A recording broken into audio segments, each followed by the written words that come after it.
dos vinis aqui. E interessante aqui, o Street Racer, que eu citei aqui, está aqui o disco, esse 1978, que é a música Shooting Star, que vocês ouviram aqui na abertura, parece um glam rock, né? Porque tem naipe de metais, que é característica do glam rock. Só que a Estrela Cadente é uma música que é um acerto de contas da fase glam, Heroin Hero, né? Que da fase glam rock, né? do Lou Reed. Então, a ideia da estrela cadente, né? Das estrelas do glam rock. E aqui, o Street Racer, que é a música, dividida em 3 movimentos, essa música, que é bem... Aí é que o Lou Reed incorpora o cara que pega as pichações de rua e transforma em poesia. É uma música que trata de prostitutas, overdose, michês, garotos que vivem de sexo. Então, tudo isso na rua de Nova York. Vocês sabem que, nos anos 70, Nova York faliu a cidade. Então, era uma cidade que estava dominada por gangues, completamente. A cidade, a sua infraestrutura pública tal estava destroçada. Então, você vivia nas ruas esses pequenos escroques, vigaristas, que passou a ser o mundo do Lou Reed, né? Que vai transformar, vai encontrar aí nesse underground de pecado, de perversões e tudo mais, formas de redenção. Tá? A gente já discutiu isso aqui com outros autores, outras bandas aqui em outras lives. Mas ele trata de forma humana esses personagens do submundo de Nova York, porque vê pessoas que vivem, agem, tomam decisões dentro do horizonte que eles têm diante deles. Então, eles não podem ser julgados ou culpados. Né? O Lou Reed, né, o aspecto dele biográfico, vocês sabem, claro, é a questão, ele é de família judia, a família dele decidiu se mudar na sua infância para o sonho americano, que é aqueles subúrbios que a gente conhece bem no cinema, tipo o filme Goonies, ET, aqueles subúrbios, né? Bem lá do Doces e Travessuras, daqueles Halloweens dos subúrbios, que é o sonho americano. Tá? Só que o Lou Reed não se acostumou, não gostou nada daquilo ali, e o que só acirrar as coisas, a sua tendência homossexual, que ele foi tratado com eletrochoque, chegou a isso, pelo que ali, final dos anos 50, começo dos 60, o que não adiantou nada, isso só foi apenas o início, não foi as últimas consequências, ainda bem, mas era aquela visão de que o homossexualismo era um crime contra a natureza. Tá? Ele volta para Nova York, vai para a Universidade de Syracuse, não em Nova York, na Universidade de Syracuse,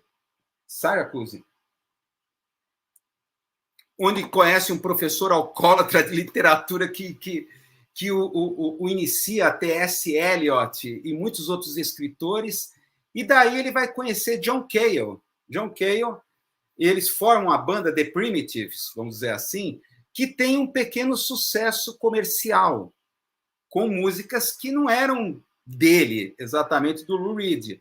Só que ele, secretamente, ele compunha essas músicas já do submundo de Nova York, do underground. O John Cale, né, que tinha formação clássica, ele não era americano, ele veio do país de Gales, a mãe era puta nacionalista, proibia que os filhos falassem inglês dentro de casa, tinha que falar em galês, né, em gálico, sei lá. Tinha uma formação clássica, tocava piano, violino e tudo mais. O grande sonho dele era se tornar um compositor e maestro. O Lou Reed mostrou as músicas, as letras que ele compunha. Ele ficou, viu, Venus in Furs, por exemplo, que virou o primeiro grande sucesso do Velvet Underground, sucesso, né, entre aspas. Mas, olha, essas letras, falando de perversidades, homossexuais, gays que se encontram em mictórios, banheiros públicos, transam, mas o que é isso? Isso é muita perversidade, muita perversão. Aí o Lou Reed respondeu para o John Cale, olha, mas isso é perverso, por isso que dá tesão. você está parecendo republicano? Respondeu assim para ele, o John Cale ficou na dele, né? Mas aí depois veio Velvet Underground, e aí passou a composição do Lou Reed a tomar conta com esses tipos de composição. E tem também o seu lado geek, ele é um pesquisador tecnológico, principalmente o projeto dele das gravações binaurais, estéreo, que no Street Racer, o primeiro disco do rock a ser gravado dessa maneira, como se você estivesse ouvindo ao vivo. As gravações ao vivo não são iguais se você ouvir ao vivo, mas ele queria se aproximar o máximo possível à audição como você estivesse ouvindo ao vivo mesmo no local, né, num processo imersivo. Então, esse é o lado geek até surpreendente do Lou Reed. Então, o Metal Machine, por exemplo, esse disco é de 1975, que foi um fracasso para a crítica, diante da crítica, tal, foi algo puramente experimental. Tá? Eu sugiro a vocês, claro, é impossível não falar de Lou Reed e não falar do Velvet Underground. Esse documentário que está lá na Apple TV Plus, Velvet Underground, tá? Esse documentário é muito interessante, é bem interessante, porque ele mostra justamente aí as origens, a entrada de Andy Warhol ao se interessar pela banda Velvet Underground, a entrada de Nico, que era uma mulher, uma alemã muito misteriosa, que chegou a fazer ponta no filme do Fellini, La Dolce Vita, chegou a fazer ponta, era uma nômade, ninguém sabia de onde ela vinha, para onde ela vai, era uma mulher muito misteriosa, e o Andy Warhol simplesmente impôs que ela participasse dos Velvet Underground. Lou Reed, a princípio, não gostou nada disso, mas o Andy Warhol estava bancando tudo lá com a empresa Factory, né? O estúdio do Andy Warhol. Então, você tem, a gente está falando aqui do Andy Warhol, como é que vamos entrar aqui nessa coisa? O Andy Warhol, vamos falar aqui dessa coisa. Aqui são os discos, né? Vamos dar uma olhada aqui nesses discos aqui do Lou Reed, antes de falar de Andy Warhol, entrar aqui nas coisas mais candentes do Velvet Underground. Você tem aqui 4 de 5 discos do Velvet Underground, o famoso disco da Banana, que foi o primeiro, que, aliás, infelizmente, eu não tenho. É aquela coisa, disco e livro não se emprestam. Não se emprestam. Eu fui emprestar esse disco da Banana, sumiu, desapareceu. Eu só sei que não existe aqui na minha discoteca mais. A coisa não se empresta. Eu tinha esse disco o I Like White Heat, né, que depois virou uma das músicas obrigatórias nos shows ao vivo do Bowie, né? E aí vem os outros discos, né? Aí já sem o John Cale, eles separaram lá os 2 últimos discos, tal. O Lou Reed é interessante, a passagem dele desde o Transformer. Você sabe que acabou o Velvet Underground e simplesmente o Lou Reed voltou para a casa dos pais. Devido ao sucesso, nenhuma grana que aquilo ali rendeu. Voltou para a casa dos pais. E ele estava a ser condenado a trabalhar na empresa de contabilidade do pai, né? Em Long Island, uma coisa assim. Quem salvou foi o Bowie. O Bowie e o Mick Ronson, que é o guitarrista, né, que era do Spider from Mars, Mick Ronson, que produziu o disco, tá, com apoio financeiro lá também do Bowie, para surgir o disco Transformer, que você tem aí os grandes sucessos, Walk in the White Side. O Walk in the White Side, as letras elas são compostas de cada estrofe é um dos tipos que acompanhavam o Andy Warhol na Factory. Então, são pequenos vigaristas, gente assim que golpista, tal, gente que gravitava em torno ali do Andy Warhol, gente em busca de sucesso, tinha de tudo em volta ali do Andy Warhol na Factory. Então, Walk in the White Side abre essa fixação do Lou Reed aí por Nova York, esse submundo, e esses personagens que gravitavam em torno do Andy Warhol. E aí entra a fase glam dele, tá? Todo maquiado no palco, seguindo aí o Bowie, tal, Berlim, o Rock and Roll Animal, aqui, até chegar ao Street Racer, que já é a separação, o fim. É interessante o seguinte, Nova York, aí, anos 70, com uma análise mais materialista, você tem a decadência da cidade e esses pequenos vigaristas, pequenos escroques. Você tem até as máfias aí atuando, a máfia italiana, gangues porto-riquenhas e tudo mais nessa cidade.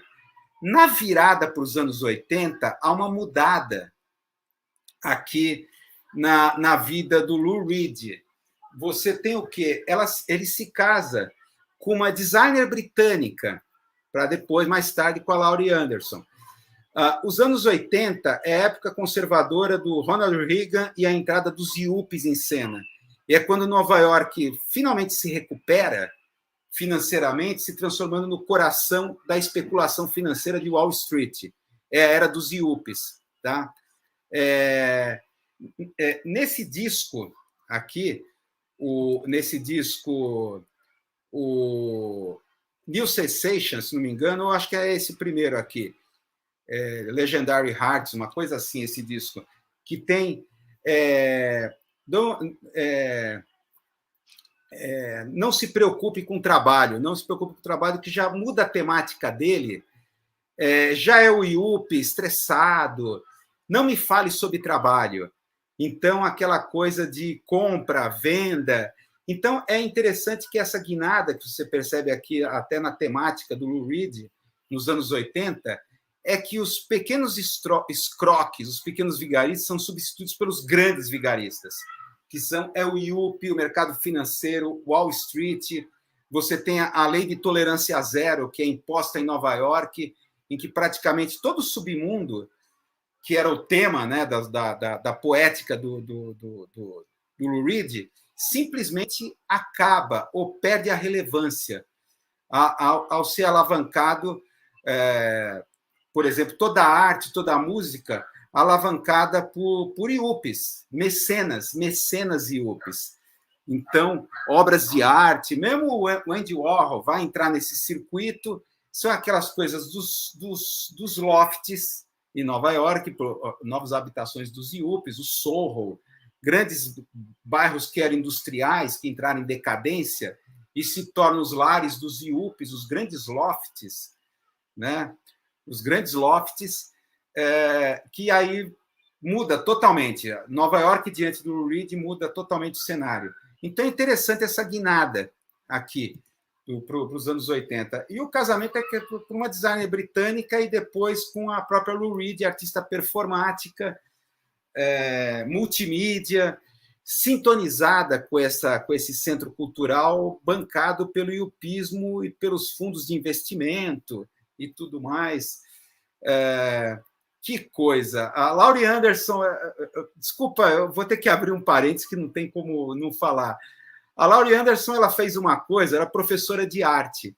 Ela fez uma coisa que eu achava sensacional. Ela fazia uma coisa sensacional que eu acabei fazendo. Vou confessar um pecado meu como professor universitário.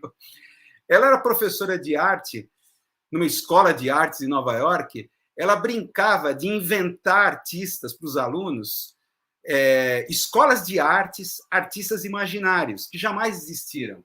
Então, ela ficava falando para os alunos, olha, uma corrente tal que surgiu no século tal, jamais existiu. Ela inventava, criava uma história da arte imaginária e os alunos acreditavam naquilo. É claro que não havia internet, não havia coisa para se contrapor. Então, eu acabei fazendo... Que coisa, meu, que coisa feia eu fiz. É claro que depois fala, olha, é tudo mentira, vocês caíram nessa. Como, por exemplo, em aula trote que eu dava, primeiro dia de aula, olha, a gente vai tratar de comunicação no sentido mais amplo, comunicação social, espírita, extraterrestre, aí dava bibliografia, livro de ufologia, filhotes dos animais, comunicação entre os animais. Então, a gente vai tratar da comunicação no sentido mais amplo. E os alunos acreditando e anotando a bibliografia. Livros de ufologia, livros pela coleção antiga Filhotes dos Animais, livros assim, ó, no sentido amplo, para depois falar no final, olha, isso é tudo trote, isso não existe. Eu fiz isso, eu vi essa história da Laureano, nossa, eu vou fazer igualzinho. Meu Deus do céu, que pecado. Pecado, enganando o aluno calouro que acredita em qualquer coisa, né? É incrível, calouro acredita em qualquer coisa. Mas vamos tornar a história aqui mais candente. O Velvet Underground, vocês estão vendo essa imagem aqui, do Doom. O Andy Warhol comprou esse espaço que, na verdade, era um centro de cultura polonês, centro de cultura polaco. Nova York, após a Segunda Guerra, ou durante a Segunda Guerra, teve um grande afluxo de artistas, poetas europeus fugindo da guerra, principalmente judeus. Virou um centro cultural dinâmico. Tá? Daí você vai ter o expressionismo abstrato, Jackson Pollock, tudo que vai surgir ali naquela cena. O Doom é interessante, vocês estão vendo, virou aquilo que a gente pode chamar de discoteca. Era um local multimídia, onde os Velvet Underground se apresentavam no palco e era projetado na tela, atrás deles, o documentário deles, que o Andy Warhol fez. O Andy Warhol fez um documentário sobre a banda Velvet Underground. Enquanto eles tocavam, ficava lá no fundo passando documentário sobre a própria banda. Luzes estroboscópicas, tudo isso foi criado, ele mal sabia mexer com aquilo. Aliás, ele pedia para alguém lá na plateia que estava dançando para ajudar a mexer na parafernália, que ele não conseguia. Então, foi o primeiro espaço multimídia. Tá? Primeiro espaço multimídia. É interessante que foi o prenúncio disso do que seria as discotecas a partir do final ali dos anos 70. A droga ali era speed, metanfetamina e heroína. Era droga. Não havia nada lisérgico. A questão aí da droga, das speeds, era te manter acordado, agitado para você dançar e curtir aquele espetáculo multimídia que o Andy Warhol estava propondo. Então é interessante, claro que isso aí demandaria uma outra live. Como todo movimento cultural, artístico, tem uma droga acompanhando. Tem um tipo de droga. A disco music foi a cocaína. Foi a cocaína. E é interessante, o Andy Warhol, vocês estão vendo aí duas obras, a Marilyn Monroe, a Lata de Sopa Campbell's. O Andy Warhol, ele surge nesse caldo cultural aí de Nova York, do leste dos Estados Unidos, vamos dizer assim, turbinado pelos poetas beat, pela Beat Generation. Jack Kerouac, William Burroughs, Allen Ginsberg, entre outros. Charles Bukowski tangenciando esse movimento, mas é aquela coisa de contrapor-se ao sonho americano. Então, os beatniks, esses poetas beats, escritores, eles queriam descobrir a verdadeira América, porque a América do pós-guerra que está sendo construída, através dos meios de comunicação, publicidade, era falsa, não era América. Tá? Então, eles se contrapõem como ativistas contra esse sonho americano. Tá? Essas obras, o Andy Warhol, a Lata de Sopa Campbell's, Marilyn Monroe, a gente pode chamar em termos assim de arte, o primeiro momento em que o simulacro entra na arte. É uma arte, é um tipo de arte pop do Andy Warhol, extremamente cínica, irônica, camp, né, como se chamava, camp. Cínica e irônica em relação ao sonho americano. Então, qual era a novidade? O que o Andy Warhol ficou tão famoso na história da arte? Ele trouxe o simulacro. Ele não pegava mais, seja natureza morta ou sejam pessoas que posavam para ele. Ele pegava imagens que já tinham sido feitas pela mídia. Ele reprocessava as imagens. Acusaram ele de arte xerox, porque ele simplesmente, em silkscreen, em cópia silkscreen, ele fazia cópias daquilo que a mídia já tinha sido produzido. Então, fotos publicitárias de Lata de Sopa Campbell's, fotos de promocionais da Marilyn Monroe, Eles simplesmente aplicavam um efeito de solarização, que se chama, e que criava cópias em silkscreen. Então, ele fazia cópia da cópia. Isso é simulacro, é hiperrealidade. No campo aqui da teoria da comunicação, é cópia da cópia. Cópia da cópia, isso daí. Portanto, é simulacro e hiperrealidade. Era um ponto de vista crítico em relação ao sistema americano. Então, não precisa dizer que, naquele contexto de Guerra Fria, toda essa agitação cultural que estava ali no centro de em torno de Nova York, se estendendo a Detroit. Lembre que de Detroit vai surgir Iggy Pop de Stooges, a banda protopunk, e Nashville, a música country americana. Eram os grandes centros musicais dos Estados Unidos, Nova York, Detroit e Nashville, pela questão da cena da música country, Elvis e tudo mais. Não precisa dizer que a inteligência norte-americana, FBI, CIA, estava de olho em todos esses movimentos. Tá? E é interessante, nesse documentário que eu citei, do Velvet Underground, da Apple Plus, que é muito bom, eu recomendo, quem não tiver Apple Plus assinar, procura no Stremio, esse documentário, que é muito bom.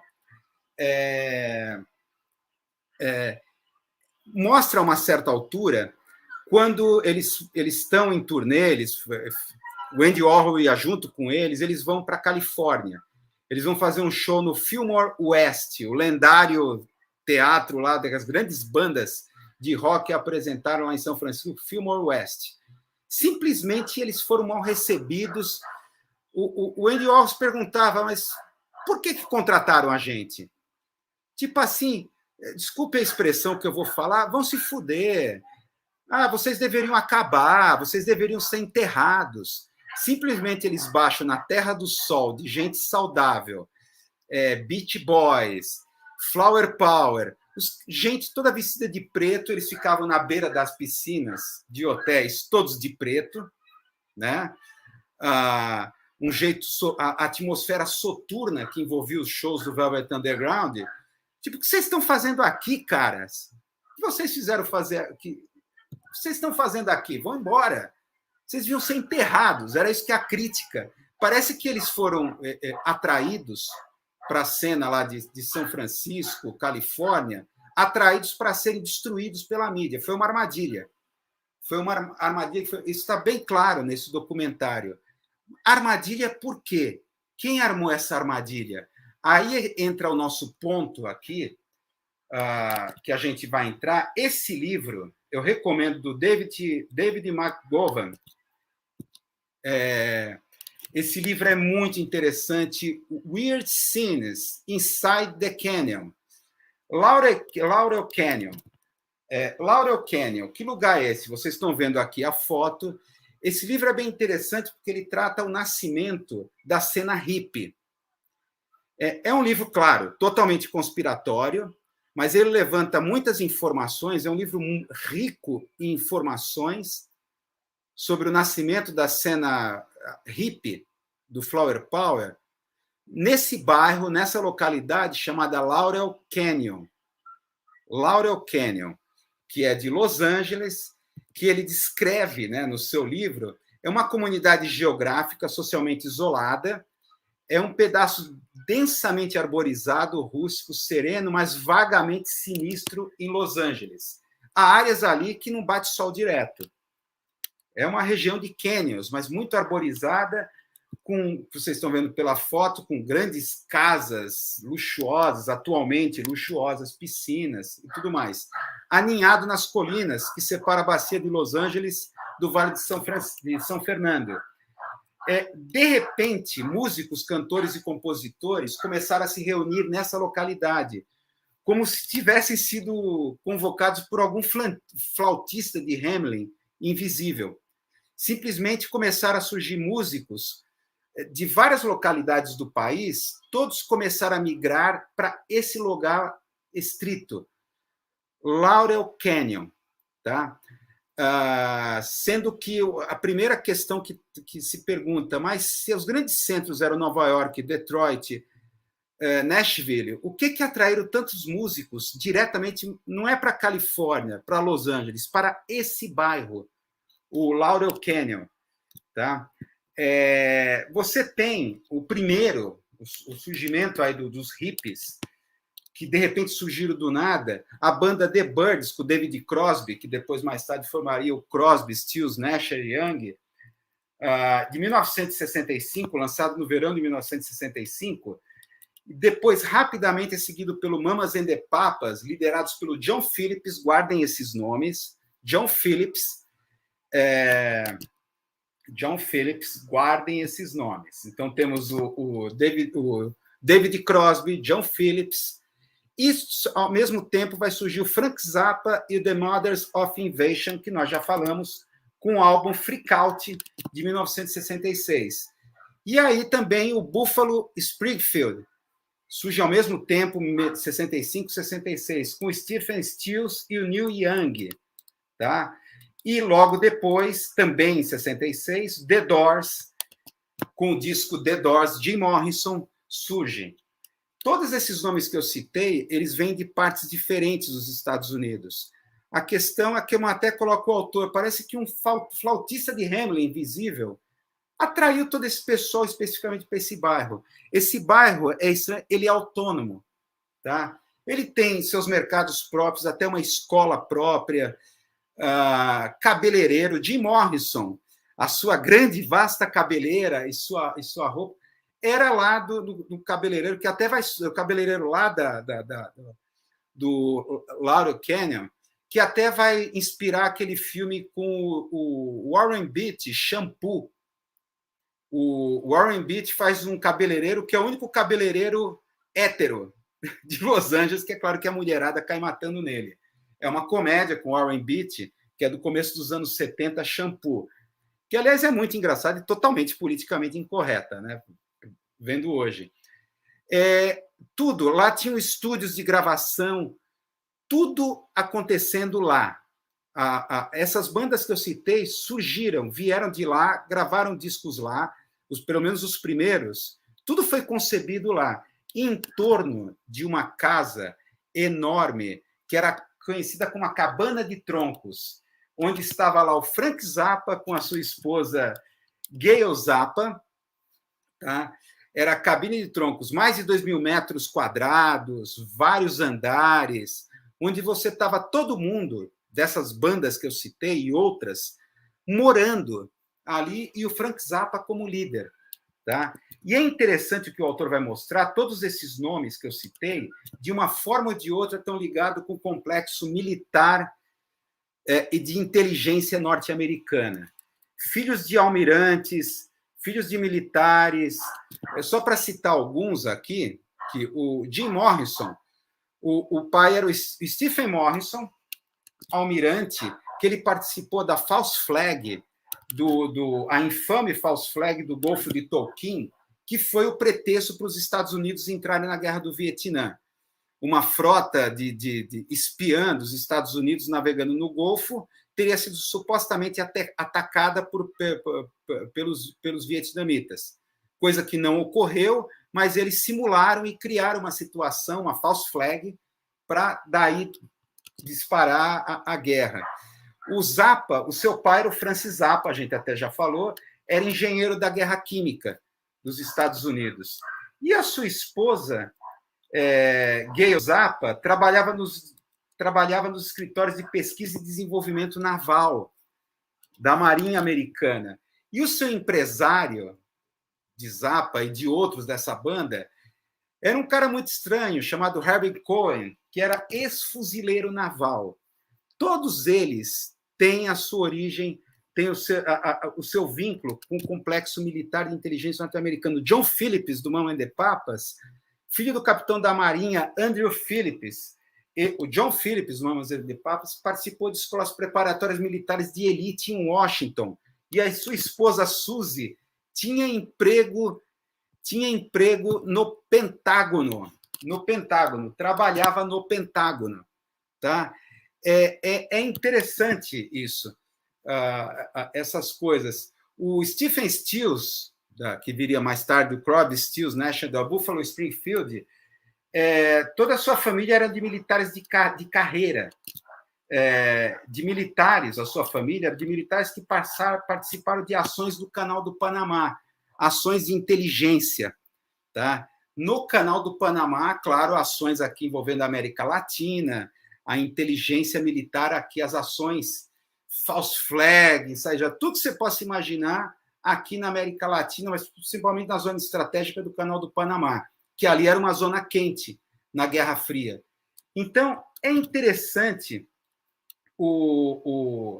ele vai colocar o seguinte, ele cita um documentário, Hippies, do History Channel. Tá? Nesse documentário, há uma declaração do Abbie Hoffman, que era um ativista de esquerda, anarquista, naquele momento. No momento, aquela cena, você tinha ativistas ligados a essa cultura beat, tá? Fortemente controlada, vigiada pela CIA e FBI, e, de repente, naquelas ondas de protesto que estavam ocorrendo, radicais da Universidade de Berkeley, Panteras Negras, Panteras Brancas, tudo isso, do nada, ele até fala, né? Vamos usar o que o Abbie Hoffman fala.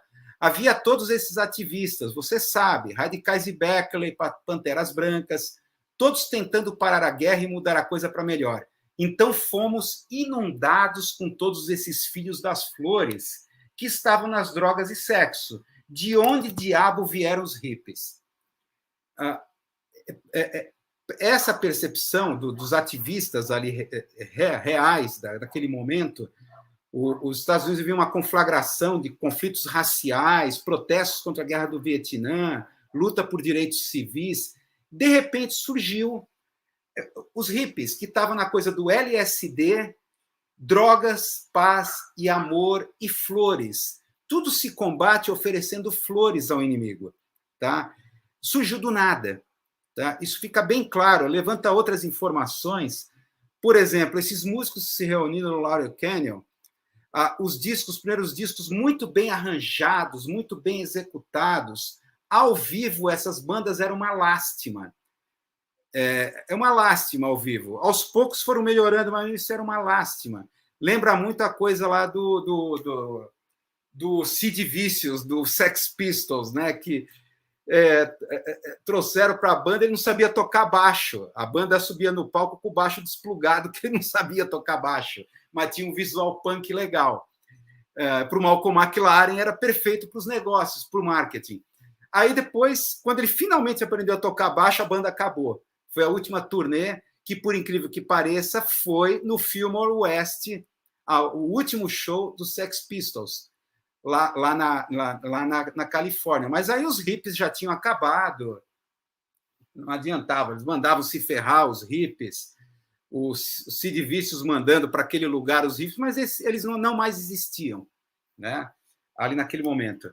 Mas é muito interessante isso, né? E depois ele vai descrevendo, aí eu não vou entrar nesses detalhes, com o avançar aqui do tempo, mas a questão das mortes, assassinatos misteriosos que vão acontecendo, assassinatos até rituais, e fala da controvérsia da morte do Jim Morrison, e tudo isso. The Doors, Jim Morrison, ao vivo era uma lástima, uma lástima. O cara invariavelmente se apresentava bêbado. No YouTube vocês vão achar, o Jimi Hendrix não participou dessa cena, né? Ele, claro, acabou tangenciando como a Janis Joplin também. O Jimi Hendrix foi alcançar o estrelato, sucesso na Inglaterra, e depois a Janis Joplin foi abduzida. Ela começou como uma beatnik e se transformou em hippie. Até vir no Brasil e conhecer lá o roqueiro brasileiro no carnaval aqui. Como é mesmo o nome do cara? Esqueci, alguém vai lembrar aqui no chat. O roqueiro aqui que teria transado com a Janis Joplin. Caramba, esqueci o nome dele. Nem sei se o cara está vivo ainda. Alguém vai lembrar aqui. Vou esperar aqui a chat me lembrar. O Serguei, exatamente, grande Serguei, que teria transado com a Janis Joplin numa praia no Rio de Janeiro. o Sergei, né? O Sergei, nem sei se ele está vivo ainda, mas o Sergei, muito obrigado, é a memória aqui da minha chat. Mas é interessante, esse livro coloca e me responde, já morreu, né? Me responde a uma pergunta, uma questão que eu tinha. Nesse livro, finalmente, as coisas se encaixam. O LSD era usado como a mescalina pelo projeto MK Ultra. MK Ultra, na década de 50, foi um projeto dentro da Guerra Fria para desenvolvimento de técnicas de lavagem cerebral e de interrogatórios, tá? Envolvendo controle da mente. O livro, esse livro, Weird Scenes, no Laurel Canyon, mostra até essa questão do manchuriano, o chamado candidato manchuriano com a mente controlada, à distância. Ele fala, se não me engano, o David Crosby, numa entrevista para a TV, até um jornalista pergunta para ele, mas como é que vocês foram parar, todos juntos, pararam naquele local, vindo de vários lugares diferentes dos Estados Unidos, foram parar em Laurel Canyon? Ele respondeu o seguinte, olha, a gente foi para lá como fossem lesmas, tá? Se arrastando como se fossem lesmas até lá.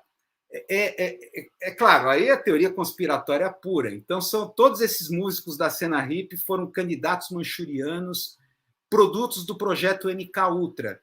É claro que o argumento de que, como filhos de militares, eles resolveram se rebelar contra os pais e virarem hippies. Só que os hippies não eram exatamente rebeldes. Não eram exatamente rebeldes, como eram os ativistas, como Abbie Hoffman, aqui que eu citei, e a cena beat, do qual participava o Velvet Underground. No documentário da Apple Plus, coloca bem isso, a baterista, né, do Velvet Underground, e coloca, olha, quer dizer, a gente tinha esses caras, esses hippies, que achavam que tudo seria resolvido entregando a flor para o inimigo, sabe? Em vez de se preocupar com os sem-tetos, com o submundo, com os miseráveis, tal, se preocupem em dar flores para as pessoas e se drogarem e fazer sexo livre. Então, eles achavam que essa coisa era uma coisa completamente alienígena que surgiu não se sabe de onde. Tá? Então, é interessante isso. Esse livro, eu recomendo esse livro, está na Amazon, versão Kindle. Tá? É muito interessante. A quantidade de informações que coloca, aí dá para entender a chave de compreensão, a chave de compreensão para entender aquilo que é apresentado no documentário Velvet Underground, né? A chave de a partir desse livro. Então, me responde uma dúvida: como é que de repente o LSD, que era uma coisa da CIA, para no meio, como aqui o Pedro Araújo está colocando? Os hippies eram principalmente filhos dos subúrbios. Exatamente. Quem era pobre não podia largar tudo. Exatamente. Eles eram como toda essa inteligência militar, almirantes, tal, viviam no sonho americano nas casas de subúrbio. Mas é interessante, esse livro respondeu uma questão minha. Como é que, de repente, o LSD, que era uma droga usada pela MK Ultra e as experiências da CIA, se transformou numa droga de entretenimento de jovens ali nos anos 60. De que maneira? Como assim? E é claro que vem toda essa coisa de Lucy in the Sky with Diamonds, LSD, é claro, até aquela coisa, aquela lenda lá que os Beatles vieram na turnê dos Estados Unidos, a primeira turnê, e conheceram o LSD a partir dessa turnê e levaram para a Inglaterra, e aí surgiu o Lucy in the Sky with Diamonds, LSD. Essa é uma lenda, tá? Que o LSD ele surge aí com os hippies naquela cena 65, 66 e 67, com todas essas bandas que surgem do nada, tá? O que sugere foram fabricados, é o que esse livro sugere, foram fabricados como o Bob Dylan, né, que está colocando aqui, teria dado a maconha para os Beatles, né, abriu uma caixinha de ferramentas. Os Beatles estavam hospedados no hotel em Nova York, aí o Bob Dylan chegou, olha, vou subir até aí abriu a caixinha de ferramentas dele para os Beatles conhecer coisas que eles não conheciam, né? Então, mas é interessante essa coisa. Pelo menos responde uma dúvida pessoal que eu tinha. Mas como ele se deparou no meio dos jovens? O MK Ultra, é claro que vai. Aí você vai para teorias conspiratórias puras, como aí vai chegar Stranger Things. Não sei se vocês já viram essa série Stranger Things, que o projeto MK Ultra teria evoluído para o projeto Montauk. Montauk.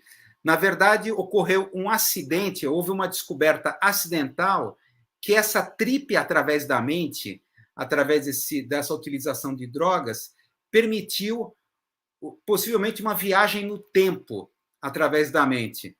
Viagem ao passado ou a viagem ao futuro através da mente. E daí surge o projeto Montauk, tá? Projeto Montauk, no qual se baseia a série Stranger Things. Uma espécie de um experimento que saiu fora do controle e que, na verdade, ali você ou viagem no tempo ou viagem para mundos alternativos a partir da mente, uma viagem interna a partir da própria mente. Então, tudo isso é muito interessante. Então, dá para perceber aí o Velvet Underground e Lou Reed, todos eles, claro, foram acompanhados, foram à distância, né, muito próximo, né, do FBI, CIA, e aí a cena hippie totalmente fabricada. E aquele episódio que coloca no documentário foi uma armadilha mesmo, montada para o Velvet Underground. Venham aqui e chegaram lá, foram achincalhados, foram destruídos pela mídia especializada, justamente para esse propósito. E é o que é interessante, depois, quando o Velvet voltou para Nova York, o Dom já não mais existia. Não, mas isso é muito interessante. Quando, ao voltar, já tinha sido comprado, foi vendido, aconteceu algum rolo que não era propriedade provavelmente estava alugado, não era do Andy Warhol aquele espaço. O Dom ele foi vendido e se transformou numa outra coisa, tá? Então era a casa onde o Velvet Underground se baseava e fazia seus shows, desapareceu, tá? Então é bem interessante essa oposição entre os hippies de um lado e os beatniks do outro. Então é isso aí. Com isso terminamos aqui a nossa parte aqui, o Lou Reed ao vivo aqui nesse aqui o Lou Reed Live, com todas as músicas aqui ao vivo, tal, que eram bandas, né, bandas reais, tocavam ao vivo e tocavam muito bem ao vivo. Então é isso aí. Vamos avançar aqui.